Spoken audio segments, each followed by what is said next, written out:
Chegou a hora da entrevista do dia com Denise Campos de Toledo. Eu converso agora com o Ricardo Mota, que é gerente de inteligência do Pacto contra a Fome. Ricardo, boa noite. Boa noite.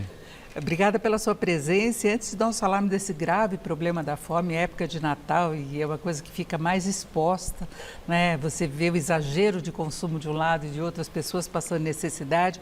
Mas antes eu queria que você falasse mais sobre o Pacto contra a Fome, né? O trabalho de vocês, os objetivos que vocês têm, como é que veio essa configuração? Bom, o Pacto contra a Fome é uma organização que surge da sociedade civil. Então, é um movimento organizado para que a gente olhe a fome por uma perspectiva estrutural, ou seja, é um conjunto de atores que estão envolvidos, engajados em erradicar a fome de uma forma permanente e de uma forma estrutural. Então, a gente tem atores tanto da sociedade civil como do setor privado, atores também do próprio terceiro setor, que se organizou e que historicamente vem combatendo a fome. E a gente tem o compromisso de erradicar a fome até 2030, junto com a sociedade civil, junto com o ecossistema, catalisando o ecossistema, entendendo a potência que tanto o governo quanto iniciativas do setor privado ou do próprio terceiro setor têm para poder gerar resultados de transformação nesse problema social tão grave. Agora, vocês dependem muito para chegar a esses resultados, que é chegar a 2030 sem fome e depois, a partir de 2040, seria a meta de uma alimentação digna, garantida. Vocês dependem da conjuntura econômica, de ações do governo também. O governo tem cuidado aí da questão de recuperação do emprego, da renda, tem as transferências através de programas sociais, lançou a ideia do Pacto, da Aliança Global contra a Fome no G20. Você acredita nessas iniciativas? Elas podem ajudar a produzir os resultados efetivos, não só no Brasil, é no mundo? Nós acreditamos principalmente na política pública. A gente acredita no protagonismo do governo para que a solução seja estrutural e que ela olhe o efeito sistêmico das soluções, ou seja, elas precisam ser interdisciplinares. A gente precisa juntar educação, saúde, moradia, direitos básicos dos cidadãos para a gente combater a estrutura que gera um ciclo de pobreza que está diretamente conectado com a fome. Então, a gente acredita nesses instrumentos de políticas públicas desde que eles sejam orientados a evidências científicas, desde que eles sejam comprovadamente custo-efetivos. Sobre a Aliança Global contra a Fome e a Pobreza, ela acabou de ser lançada. No primeiro trimestre de 2025 vão ser as primeiras reuniões que vão ser o plano já operacional, a ração de fato acontecendo, mas pelo que a gente tem visto em termos de organização, em termos de planejamento, tudo tem sido feito com uma visão bastante metodológica, bastante técnica e bastante rigorosa. Então a gente vê com bons olhos. Porque nós temos aí, você falou dessa relação com a pobreza no Brasil, os dados que eu disponho aqui, são 9 milhões de brasileiros que passam fome, 58% deles norte e nordeste, que é a região mais pobre do país, 64 milhões têm algum grau de insegurança alimentar e, em contrapartida, nós temos 55 milhões de toneladas de alimentos desperdiçados por ano. Isso vai desde a colheita até o consumo, desde a planta lá no pé, que poderia ser bem aproveitada, transporte, depois a distribuição e até chegar na mesa. Exato, exatamente. Então, a relação com o alimento hoje da sociedade civil e do próprio mercado é muito relacionada a uma mercadoria.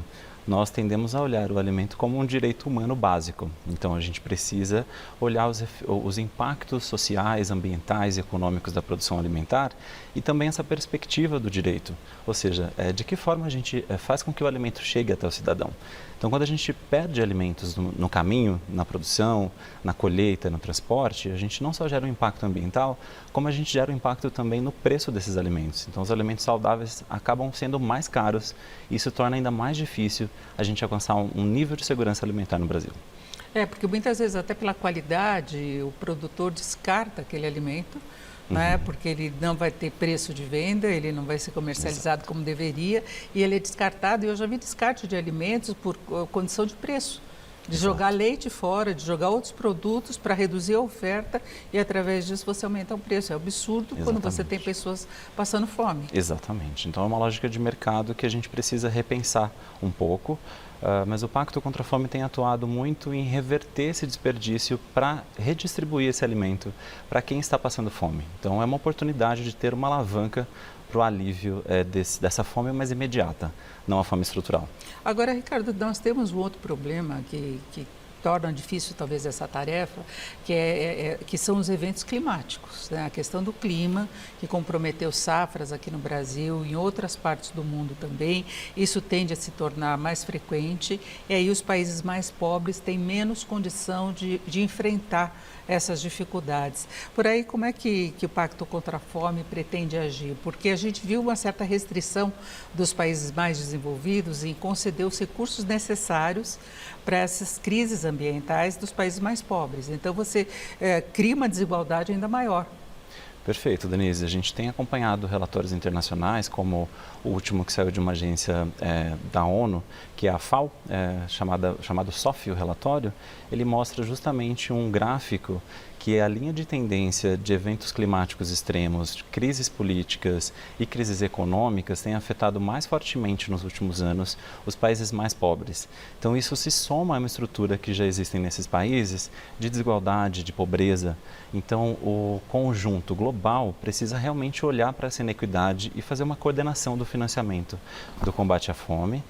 O Pacto tem estado atuando nesse ecossistema global, então a gente tem participado de discussões nesse sentido. A própria Aliança Global contra a Fome e a Pobreza é um mecanismo de combate a essas inequidades, mas a gente também olha para a questão no Brasil. Então, como é que a gente gera dentro dos sistemas alimentares a resiliência e adaptação climática para esses eventos que a gente precisa se preparar, porque já é uma realidade no Brasil. Exatamente, tem a questão da insegurança alimentar, porque uma é a fome, que é totalmente relacionada à pobreza. Agora, a insegurança alimentar pode ser a outras condições temporárias, aumento de preços, questão de desemprego, é uma questão mais temporária, mas a pessoa não tem certeza que vai ter o dinheiro para ter o alimento que ela precisa. Exatamente, e a gente olhar a combinação desses fatores, da fome e da insegurança alimentar, como prioridade nas políticas públicas, ou seja, também como é que o cidadão se entende a partir do alimento. Qual é a relação que a gente constrói como sociedade com o alimento? Então, entender que o alimento é uma fonte de nutrientes, está muito relacionado com a saúde, então a conscientização da sociedade civil também, para além do acesso à renda, é um outro ponto importante para a gente garantir a segurança alimentar.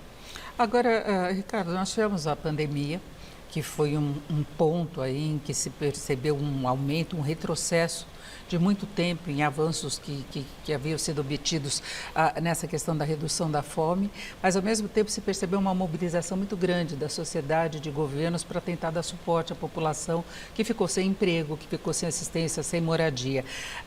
O resultado disso é uma mobilização maior ou isso já se desfez? Infelizmente, Denise, a gente viu um movimento muito forte de mobilização, mas ele foi muito direcionado a ações emergenciais. Então, ações que resolviam o problema no momento em que ele acontecia, ou seja, eu dou acesso àquele alimento. Então, eu dou um alimento. A maior parte das ações estavam direcionadas a esse sentido. Então, o Pacto contra a Fome surge para olhar a perspectiva estrutural. Nesse sentido, infelizmente, a atuação tem sido um pouco mais tímida do setor privado, da filantropia como um todo. Então, a gente também busca engajar a sociedade para essa compreensão da estrutura, ou seja, os direitos básicos de acesso a emprego, acesso à renda, acesso à moradia, acesso à terra. Todos esses fatores estruturais são importantes porque eles são causas raízes da fome. Então, a gente chama atenção para o fato de que a sociedade civil precisa manter o nível de conscientização, sensibilização e engajamento à causa. Agora, não é só a doação, então, de alimentos? Não, a gente precisa garantir o acesso à renda, o acesso a direitos básicos e dignos, como a educação, por exemplo. Ela tem um efeito de redução da desigualdade, de redução da mobilidade intergeracional de riquezas, que é um problema estrutural no Brasil de muito tempo. Então, a gente precisa olhar a intersetorialidade das políticas públicas. Agora, e pessoas, empresas que estão nos ouvindo e querem participar mais ativamente do combate à fome? Quais são as ações que você recomenda? Nós convidamos a todos que se engajem não só na sociedade civil como um todo, politicamente, atento ao voto, atento aos políticos que são representados, que são a voz do povo, né? Mas também nós convidamos para que conheça mais do pacto, conheça mais da proposta do pacto. A gente tem um site, redes sociais, a gente tem a disponibilidade, todos esses instrumentos e esses conhecimentos que podem afetar essa sensibilidade e esse engajamento da sociedade civil. Vocês têm até o hub do Pacto contra a Fome, é isso? Exatamente. A gente tem um sistema que tem o objetivo de gerar uma maior sinergia entre as organizações que atuam no terceiro setor. São organizações que atuam na reversão do desperdício de alimentos, na garantia da segurança alimentar, tem uma parte que também atua na inclusão produtiva, então garantir o acesso ao mercado de trabalho. Então são organizações que a gente tem uma premiação também, então a gente tem uma forma de garantir essa sinergia, essa coordenação e essa capacitação dessas organizações de alguma forma. Agora, de qualquer modo, você vê eficiência nessa mobilização, por exemplo, das pessoas distribuírem cesta básica, de distribuírem alimentos, de manter o que ocorreu durante a pandemia? Tirando momentos emergenciais, a gente vê que a sociedade civil se desmobiliza, infelizmente.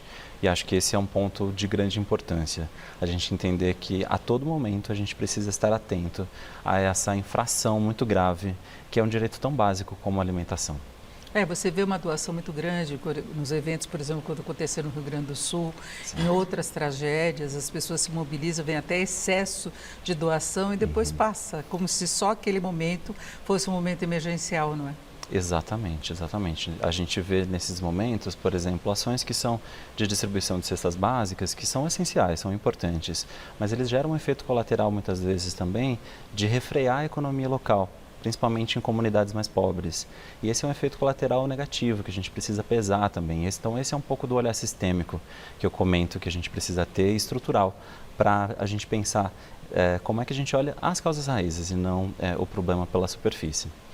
Natal, ceia, todo mundo lá comemorando, é um bom momento para pensar nisso, repensar, né, para o próximo ano ações para combater a fome, que eu acho que é uma das piores coisas que pode acontecer com o indivíduo, com uma família, é isso, né? Você não ter segurança quanto à alimentação. Eu agradeço muito a presença do Ricardo Mota, que é gerente de inteligência do Pacto contra a Fome. Ele fez o convite para vocês conhecerem melhor o Pacto. Muito obrigada pela sua presença, pelas explicações. Eu que agradeço, é uma honra. É isso, então uma boa noite e Feliz Natal a todos.